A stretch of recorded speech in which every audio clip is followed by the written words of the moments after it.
Hello hi welcome back to my channel one pot wonders.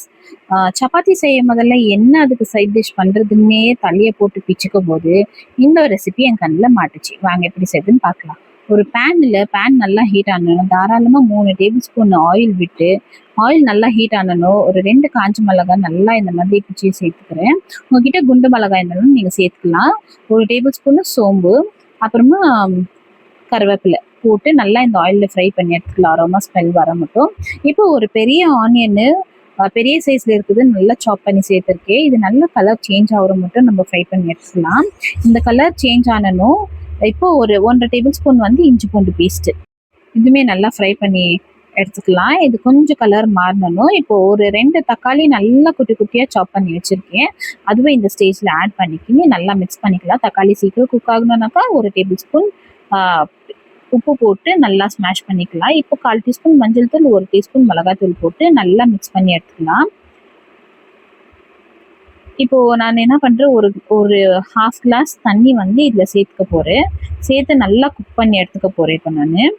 இப்போ இது நல்லா cook ஆகணும். நல்லா எண்ணெய் பிரிஞ்சு வரும். இப்போ இதுக்கு ஒரு மசாலா ரெடி பண்ணிடலாம். ஒரு அரை முடி தேங்காய், அப்புறமா 4 பச்சை மிளகாய், 1 டீஸ்பூன் சோம்பு, சீரகம்.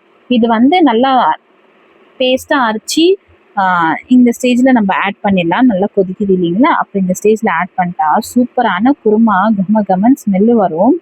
இப்போது நல்லா எண்ணெய் பிரிஞ்சு வந்தோன்னு என்ன பண்ணுறது, நம்ம அதில் இருக்கிற எக்ஸஸ் ஆஃப் மசாலா கொஞ்சம் தண்ணி ஆட் பண்ணி, உங்களுக்கு எவ்வளோ தண்ணி தேவையோ அவ்வளோ தண்ணி ஆட் பண்ணி நீங்கள் விடலாம். இந்த ஸ்டேஜில் உப்பு காரம் எல்லாம் செக் பண்ணிக்கின்னு தேவைன்னா ஆட் பண்ணிக்கலாம்.